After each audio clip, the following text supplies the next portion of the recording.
Hermanos, que Dios me les bendiga en esta noche bonita, lluviosa, preciosa, noche la cual Dios la ha hecho para cada uno de nosotros. Le bendigo, sé que está aquí porque quiere escuchar la palabra del Señor. Y pues le doy muchas gracias por esta oportunidad nuevamente que Dios nos da de estar aquí en su casa. Yo me sigo alegrando después del servicio del domingo de la respuesta que tuvo su espíritu por la palabra, al poder estar en el altar, al poder ver gente compungida en el corazón, gente tomando la palabra, que en realidad la palabra es verdad y que nos edifica, nos enseña, nos muestra cosas en las que debemos cambiar y en las que vamos bien. El Señor nos dice adelante, siga adelante. Y pues yo le insto nuevamente a que usted tome en cuenta esa palabra acerca de las etapas de la vida espiritual, que dicho sea de paso, ya le he dicho a una o dos personas, le vuelvo a recomendar que escuche el mensaje y apunte, que usted pueda saber las etapas de la vida del creyente. De esta manera usted se identifica y ayuda a identificar a otros en qué posición se encuentra su vida en el área espiritual. No sé, hermanas, ¿usted trae agua? Me preocupa verla toser mucho. ¿Sí trae agua? ¿O necesita agüita? Lo que sucede es que sin querer casi se me incendia mi casa y me tragué todo el humo. Oh, wow. Así que, sorry, quedó afectada de lo que es la garganta. Como decimos, me caló. Sí, entiendo. Pues bueno, pues con libertad párese las veces que sean necesarias, si tiene que ir a limpiar su garganta con agua, etcétera. Los que tengan un dulcito por ahí ya tienen, gloria a Dios. Van a decir, quiero ir a la gran comisión, el pastor da permiso que coman dulce, gloria a Dios. Todos los niños van a querer venir para acá. Pero bueno, sin ¿cómo se dice? Sin distraernos, entendemos lo que está pasando, mi hermana, enfoquémonos en la palabra. Vamos a retomar nuestra clase, el poder, la fuerza de lo que es la justicia. El día de ayer platicaba con algunas personas y me decían, pastor, por favor no ponga examen. Pero me gustaría pues probar nuestra mente y corazón, y no me mire feo ni se ponga nervioso, pero para ver si hemos avanzado un poquito. Vamos a hacer un examen de unos 5 minutitos, examen oral. Esos son los mejores, ¿verdad? Examen oral. Bueno, primera pregunta para recordar, para traer a la memoria y saber que vamos caminando bien y no nos estamos quedando atrás. ¿Qué significa o qué usted ha entendido después de lo que le he enseñado, por supuesto, lo que fue la propiciación de Cristo? Alguien levánteme la mano para que haya orden. ¿Qué es la propiciación? ¿Qué fue aquel momento en el cual Cristo propiciaba? O para que se acuerde, ¿en dónde caía o dónde se daba esa propiciación si hablamos del Antiguo Testamento, para que usted lo aplique en el Nuevo, en el sacrificio de Cristo? Dije, levánteme la mano, tenemos que avanzar, estamos probando aquí. Al menos que usted quiere que yo, como Pancho Pistola, diga, hermano, usted le pregunto. Hermana Sandra levantó, hermana Carmen, usted dijo, a ver. Propiciación, bueno, así del Viejo Testamento, lo que era antes, era en el arca del pacto, o sea, en el arca donde se llevaba todo, se vaciaba todo, digamos así, se recibía el pecado ahí. Y si se puede decir que ahora, en el Nuevo Testamento, significa Cristo, que fue propicio. ¿Para qué? Para llevar todos nuestros pecados, fueron quitados de nosotros para ponerlos en Él, y Él ahí fue donde fue que llevó todo el pecado de la humanidad. Okay. Él se hizo propicio para quitarnos de y ponerlos en. Ok. O sea, que es quitarlos de nosotros el pecado para ponerlo en la cruz ahí en él, para que si no nosotros fuéramos lo que estuviéramos ahí, prácticamente merecíamos estar ahí, pero él se hizo propicio para Amén. quitarnos el Ok. pecado. O sea, Ok, sí, sí, no sé si ya me entendimos explico. el concepto. Déjeme avanzo con otra persona. ¿Alguien más que pueda decir, quiero añadir a lo que mi hermana está diciendo? Propiciación. Quizá le está faltando un poquitito en cuanto a lo que es el acto, dónde y qué es lo que el Señor derrama. Para aclarar un poquito, la hermana generalizó, ella mencionó el arca del pacto por completo, pero cuando hablamos de propiciatorio no es toda el arca, es una parte. ¿Cuál es? La tapa. Yo sé que en su participación a algunos se les olvida una cosita, otros aportan, a mí se me olvidó esto, pero usted aporta esto, lo entiendo. Y la hermana se fue de lleno a lo que fue el arca del pacto y tiene razón. Ya con eso nos recordó a todos, no, a la hermana le falló, podemos decir, pero ella dijo, o sea, el arca del pacto. Entonces, hermana Sirian, usted también levantó la mano hace un momento. Ahorita va a decir, no, lo que dijo ella ya lo contestó. Hermano Dani. Quería nomás añadir algo que... A ver, añadan. Donde caía la ira de Dios es en la etapa de propicia... ¿cómo es? Dijo una palabra clave, donde caía ¿qué? La ira de Dios. Eso es importante que ustedes lo digan. No pueden decir nomás, ok, se derramaba la sangre y ahí el Señor la consumía. No, la consumía por algo y por algo se derramaba la sangre. Hay un porqué. Hay un porqué caía el fuego y hay un porqué se ponía la sangre. Entonces ahí donde vamos a uno de los meollos de las cosas importantes. Bueno, se ponía sangre porque Dios la pedía como sacrificio. Y por tanto, ese sacrificio, si Dios lo aceptaba, dejaba caer toda su ira en esa sangre consumiéndola, dando a entender que Él aceptaba el sacrificio de los machos cabríos, de todos esos animalitos, y decía, eso sí eran aceptos, y consumía la sangre. Ahora nos vamos al Nuevo Testamento, tenemos a un Cristo crucificado. Él fue el Cordero, así como en el Antiguo Testamento se sacrificaban corderos, así en el Nuevo Testamento tenemos a Cristo como el Cordero de Dios que quita el pecado del mundo. Y fue necesario que fuese a la cruz como el último de los corderos.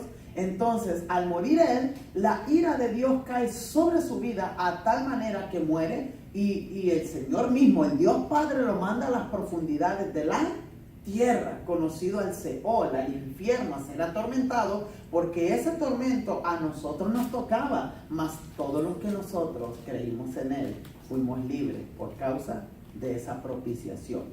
Están bien las respuestas, solamente trato de añadir para que ustedes puedan dar conceptos claros, que puedan recordar, refrescar en sí, que den, porque si solamente dice el arca del pacto, esto y esto otro, la gente va a decir, ¿de qué me estás hablando? Sin embargo, cuando usted le dice, por causa de nuestro pecado, el Señor, y empieza a desglosarle, no voy a avanzar tanto porque tengo que hablar de otras cosas. Entonces, por decir así, vamos a tomar otros 2-3 minutos. ¿Qué es? ¿Está listo? ¿Qué es regeneración? Si usted se encontró el domingo a alguien y él alguna vez escuchó por ahí regeneración, a ver, tú que eres cristiano, yo quiero convertirme, pero me dijeron que yo me iba a regenerar. ¿Cómo yo me puedo regenerar? Ya tengo 90 años, ¿acaso voy a volver a nacer de nuevo como dijo Nicodemo? ¿Qué le podría decir usted de esa palabra? ¿Qué es regeneración? Avancemos. Si no se acuerda, pues entramos en materia. ¿Qué es regeneración? ¿Acaso Dios nos remienda? Nacer de nuevo, crear de lo que no existía. Nacer de nuevo, crear de lo que no existía. ¿Están de acuerdo con el hermano o se lo está sacando de la manga? Nacer de nuevo, crearnos de lo que no existía. A tal grado que enseñábamos y decíamos que para Dios no existíamos, en el sentido de que todavía no llegaba el momento que naciésemos de nuevo. Entonces nosotros no somos remendados, etcétera. Somos nuevitos, es como un carro, somos 0 kilómetros en el momento que aceptamos a Cristo. Sí, ahí es donde usted poco a poco, si usted es un estudiante, se aprende las palabras. Bueno, regeneración viene de la palabra griega palingenesia, que esto y que esto otro y bla, bla, bla. Así que bueno, estudie. No solamente ya vine, hermano, lo aprendí aquí, pero salí y se me olvidó. Es necesario volverle a dar. No creo que yo nomás leo ya. Yo tengo que repetir y repetir. Bueno, mis hermanos, después de todo esto, entramos en una situación, en un tópico que se llamaba errores de interpretación que condicionan la salvación. Porque estuvimos dándonos cuenta, toda nuestra vida nos han dicho que pues por el hecho de haber aceptado a Cristo, haber recibido lo que era la justicia, la justificación, la regeneración, la remisión, la redención, la propiciación y la adopción, que aunque todo eso haya pasado en mi vida, pues si yo peco, pues yo perdí a mi salvación. Fíjense lo que estoy diciendo. Independientemente, todo lo que signifique cada palabra en cuanto a sacrificio, poder y demás, cada palabra, ustedes ya la aprendieron. Cada palabra la cual acabo de decir tiene algo que pues tiene fuerza y poder, a tal grado que la clase se llama la fuerza o el poder que tiene la justicia. No, nos predicaron muchas veces, hermano, caíste en pecado. Si no te arrepientes, te vas a ir al calabozo. Y yo decía, predicaciones anticipadas, ¿qué fuerza tiene la justicia de Dios? Absolutamente ninguna. Porque por un pecado, por una falta, una falla, yo perdí mi salvación. Y poníamos un contraste o teníamos una idea. Y con mi esposa lo discutíamos. A veces nos ponemos a discutir, esa muchacha y yo, de teología, y se pone a pelear conmigo. Entonces, discutíamos en el buen sentido. Una discusión no es un pleito, una discusión es discutir un punto. Entonces, hablábamos y le decía yo, esposita mía, mira, ¿qué sentido tiene decir que nosotros entramos a la vida eterna y que nos prediquen que perdimos la salvación cuando digamos, yo tengo 35 años en el Evangelio? Imagínense, tengo 35 años en el Evangelio y yo peleando toda la batalla, toda mi vida por la santidad, buscando de Dios y y cometo un pecado antes. 10 segundos antes de que venga Cristo y yo perdí mi salvación por esa mentira que eché, por esa, qué sé yo, esa crítica. Te voy a decir un chisme, la hermana, el hermano este y esto otro. Llegó Cristo, 35 años, 30 años viviendo en santidad, peleando, oraciones, ayunos, no faltando a la iglesia, orando, ofrendando, yendo a otras iglesias, evangelizando. Toda una vida de sacrificio para el Señor y buscando la santidad y perdí mi salvación. Contraste. 10 minutos faltan y aquí tengo un asesino. Aquí tengo a alguien que violaba mujeres. Aquí tengo un hombre que maltrataba a su esposa, a su hijo, a su hija. La boca, en vez de salirle palabras, que le salían escorpiones, tarántulas, culebras, boas y demás, hablando de cosas obscenas, palabrería y todo eso. La mentalidad, el comportamiento era lo peor, drogadicto. Pero antes de 10 segundos que aparezca Cristo, viene una persona y le dice, Cristo te ama, si te arrepientes de tus pecados te vas al cielo. Amén, yo me arrepiento, estoy arrepentido. Cristo aparece y él se fue ¿a dónde? Al cielo. Pobre hermano Leo, todo lo que creyó de 35, 36, 50 años no le sirvió absolutamente de nada, porque en 10 segundos antes de que Cristo viniera pecó y se fue ¿a dónde? Al infierno. Sin embargo, este que vivió la vida como el Ricky, la vida loca, se desenfrenó y en 10 segundos antes de que Cristo llegase, pues aceptó a Cristo y se fue al cielo. ¡Qué chulada! Pues que alguien me diga cuándo más o menos va a venir Cristo, pues para vivir la vida en un desenfreno, para vivir la vida haciendo lo que yo quiera. No, hermano, no. Ahí es donde es necesario que vayamos a los textos controversiales Y los textos que nos han enseñado nuestros propios amigos, pastores, arrepiéntete. Después de cristianos nos dicen arrepiéntete porque si no vas a perder tu salvación. Yo entiendo que me digan arrepiéntete para que nuevamente entres en comunión con Dios. Porque ¿qué es lo que hace el pecado? Yo no sé si sabía, hermano Álvaro, ¿qué es lo que hace el pecado? Usted es un hijo de Dios. Usted es la iglesia de Jesucristo, el cuerpo de Cristo. ¿Qué es lo que hace el pecado conmigo cuando yo soy un cristiano y peco? Me separa de Dios. El pecado separa, hermanos, no hay comunión. No hay comunión cuando usted se encuentra en pecado. Usted no puede avanzar. Hay una barrera que se llama pecado. Por eso la Biblia dice, si tú tienes algo contra tu hermano, ve y pide perdón. No dice, ve a Dios. ¿Verdad que no dice? Ve a Dios y alábale. Dile, Padre, perdóname. No. El Señor te va a estar esperando. Pero dice la Biblia también, antes de que tú vayas a adorar al Señor, analízate y mira si hay algo en tu corazón. Deja tu ofrenda a un lado, hablando de tu adoración, hablando de lo que tú le quieres dar a Dios, y ve y ponte a cuentas. Ya una vez poniéndote a cuentas, te reivindicas y vas a la presencia de Dios con un corazón como limpio, con un corazón puro. ¿Se entendió esa parte? Amén. Vamos a avanzar. Espero que estas platiquitas así les dejen bien en claro la seguridad que hay en la salvación que ustedes tienen.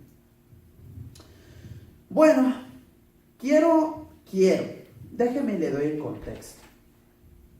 La vez pasada estuvimos analizando unos textos que nos han enseñado, los cuales se han malinterpretado y que nos han dicho que se pierde la salvación. Y ese texto que usamos fue Hebreos 2, del 1 al 4, que decía, por tanto es necesario que con más diligencia atendamos a las cosas que hemos oído, no sea que nos deslicemos. ¿Se acuerdan? Ese deslicemos, muchos miembros de la iglesia, líderes y pastores, lo adjudican. Hey, no te vayas a deslizar. Pero ¿quién dijo que deslizar significa perder salvación? ¿Quién dijo? Sin embargo, no lo han enseñado. No leyendo bien el contexto, no tomando en cuenta las reglas de interpretación, quién lo dijo, por qué lo dijo, en qué ocasión lo dijo, a quiénes se lo dijo, que es de mucha importancia. No, hermano, no te vayas a deslizar porque puedes perder una salvación. Como dice ahí, si descuidamos una salvación tan grande, más adelante, que hace esa pregunta, ¿cómo nosotros estaremos haciendo esto y esto otro? Si descuidamos una salvación tan grande, pero ya vimos el significado. ¿A qué se refiere ese texto? A que si nosotros descuidamos la salvación que tenemos en cuestión a nuestra vida en santidad, vamos a ser, ¿qué dijimos? Disciplinados. Vamos a ser corregidos. No dice que vamos a perder salvación. No dice absolutamente eso. Es ahí que usted debe o debemos como iglesia aprender de las reglas de interpretación llamado la hermenéutica.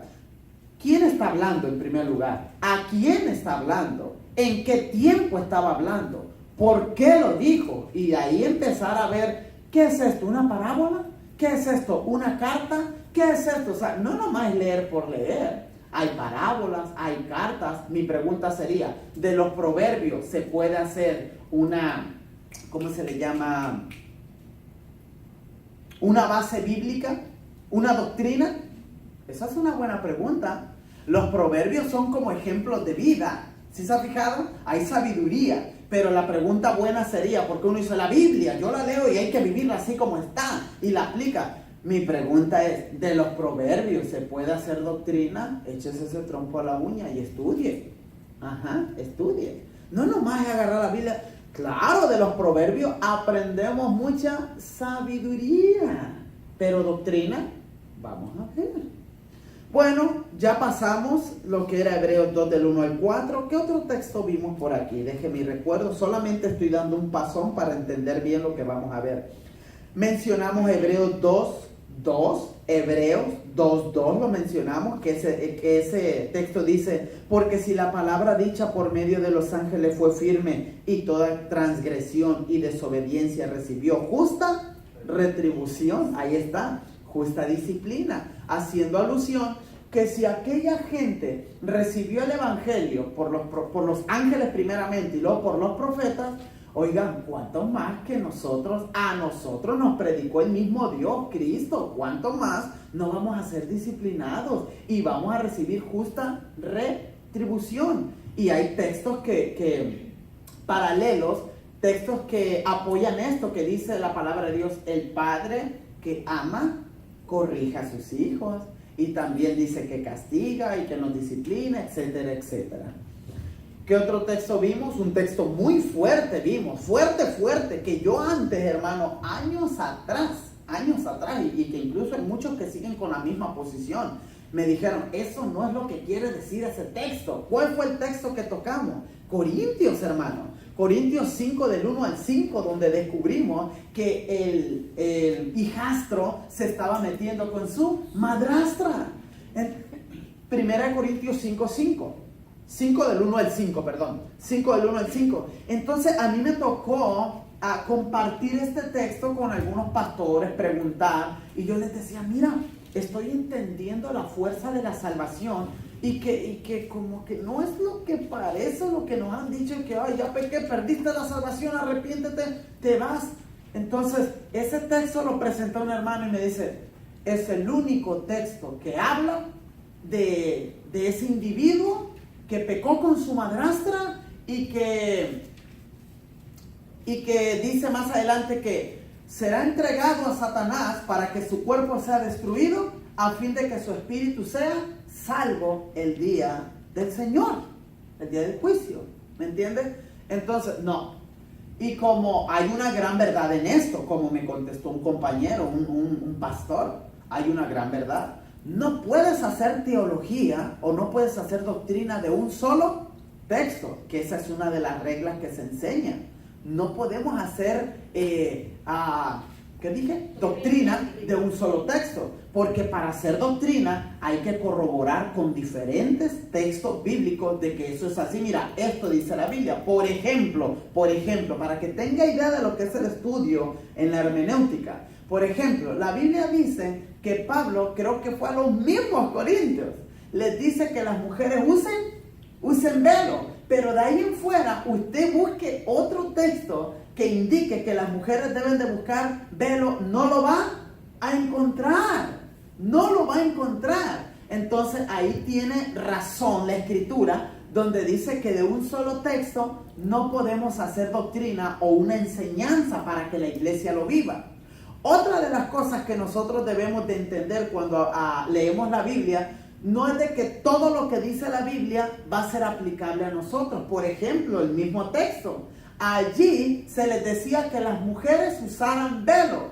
¿A usted le gustaría traer un velo, un rebozo aquí en la cabeza? Ay, con este calor, Dios mío, negro, azul marino, un blanquito para que no esté tan caliente, ¿verdad? No, aprendan esto, hermano Álvaro, aprenda esto, porque yo sé que quizás de tener gente que conoce, hermana Leti, familiares, en nuestros países, no voy a mencionar la denominación, por respeto, pero en nuestros países, y usted conoce también gente, y quizás son amigos de usted, hermanos en Cristo, que han hecho una doctrina de este texto bíblico, y ahí están poniéndose velo, ¿me entiendes? Entonces, ¿por qué se ponían velo? Ya dijimos que Corinto era un puerto como Miami, internacional, un puerto donde embarcaban, donde salía y entraba lo que era el comercio, lo que eran las cosas materiales, venían y entraban, etc. Pero resulta que en ese lugar también había mucha adoración a los ídolos. Entre ellos estaba una diosa. ¿La diosa cuál era? Diana. Entonces, ahí había diosas o Artemisa, Atena. Acuérdense que Corinto estaba por allá. Estamos hablando del tiempo de los griegos, ¿ok? Entonces resulta que la prostitución era conocida. Las mujeres eran conocidas, ¿por qué? Porque tenían el pelo así como yo, mire, rapadito, peloncita. Entonces en la calle veían a una mujer peloncita, ¿y qué pasaba? Tranquilo, hasta acá. Ella es prostituta. Ella es mujer de la vida alegre, dicen por ahí. Entonces resulta que cuando Pablo predica el evangelio con poder y unción e hizo lo que Jesús hizo, que fue no despreciar al necesitado, la de haber predicado al homosexual, a la prostituta, etcétera. Pablo no hizo acepción ni excepción de personas. Bueno, pues ahí entraron las prostitutas convertidas a Cristo, a la iglesia. Entonces, al estar estas mujeres peloncitas en la iglesia, ¿qué es lo que decía la gente? Ya entró la prostitución a la iglesia. Yo no sé cómo la dejan entrar. ¿Por qué hace eso ese pastor? ¿Por qué hace eso este hermano? Etcétera. Entonces, esto le llega a los oídos de Pablo. Y Pablo, como hombre de Dios, como apóstol, que cubría iglesias con su apostolado, con su autoridad, que enseñaba. Bueno, Corintios, si eso está pasando a la mujer que fue prostituta y que todavía no le ha crecido el pelo, pónganle velo. Ahora, ¿usted quiere ponerse velo? No, ¿verdad? Tampoco va a cometer pecado. Pero malo cuando nos dicen en una iglesia como una forma de doctrina y forma de lo que es santidad. Porque en realidad el velo no trae santidad. Claro, más adelante podemos ver que dice que el pelo es que es como la señal de estar bajo autoridad, como de respeto, de honra. Para eso se le dio el pelo a la mujer. El hombre se cubría la cabeza, el hombre, ¿se acuerdan? Los rabinos, etcétera. Sin embargo, a la mujer se le dio el pelo, que eso la cubría, y que una mujer al tener el pelo largo estaba diciéndole al mundo también que estaba bajo autoridad. Una mujer pelona que era de la vida alegre, pelona, una mujer sin pelo no estaba bajo autoridad, por eso hacía lo que quería. Como era prostituta, no tenía que marido, no tenía a quien rendirle cuenta, por eso estaba pelona. Por eso las mujercitas cristianas acá tenían el pelo larguito, porque estaban bajo la autoridad de su papacito, de su esposo. ¿Entendido? ¿O más explicado? Ya no puedo dar más, hermano. Por favor, casi le pongo bolitas y palitos. Gloria sea al Señor. Hermano Leti, ¿entendió? Viene el examen el día viernes. Hermano Álvaro, ¿entendió? Sí, pero tengo una pregunta. A ver, pregúnteme. Entonces, en mi país, en Guatemala, siempre cuando uno va a la iglesia, siempre usan las damas. Por eso se lo dije. Pero que ya no lo deben usar más. Ok, ahí le va. No quiero aseverar que no quiero aseverar que los pastores lo hacen porque no han entendido la palabra. Quizá han venido desde muchas generaciones atrás este tipo de costumbre. Pero parece ser que la mayoría de las iglesias que usa el velo es porque entienden este texto de esa manera, que Pablo les dice que la mujer use velo. Es ahí donde yo les digo, hay que estudiar el trasfondo, porque se lo dijo Pablo, cuando lo dijo, a quién se lo dijo. Porque si vamos, Pablo dice que nos pongamos velo. Fíjense cómo se va a contradecir la palabra solita. Pablo, hermanos, dice que nos pongamos velo, pero resulta que solamente se lo dijo a una iglesia. ¿A cuál iglesia? A los Corintios. O sea que no cuadra. Porque si Pablo dijera esto es doctrina de Dios, esto es mandato de Dios, le envía la carta también ¿a quién? Se lo envía a los efesios, a los gálatas, a los romanos, etc. Sin embargo, la Biblia no te dice que ellos usaban velo. ¿Entendidito? Bueno. Ahora vamos a pasar a otro texto, el cual dice y se interpreta que la salvación se pierde. ¿Cuál es este? Lo mencioné la vez pasada, pero me es necesario que usted lo pueda leer nuevamente conmigo.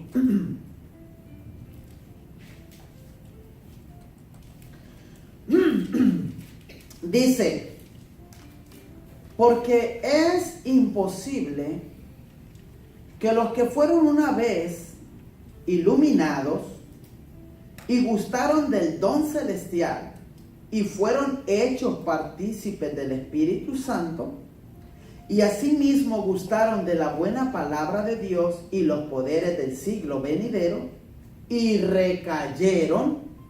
Ese texto lo mencioné la vez pasada, pero no quedé conforme en cuestión a la explicación. Ya andábamos, creo, en las últimas, y salía una pregunta y este es todo. Ok, ahora escuchen.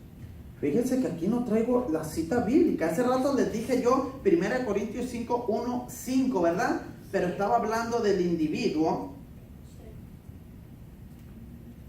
Ahí usted lo corroborará si estoy hablando de este. No tengo la cita bíblica aquí. Denme un segundito. 2 Corintios 4:4. 2 Corintios 4:4 creo que es.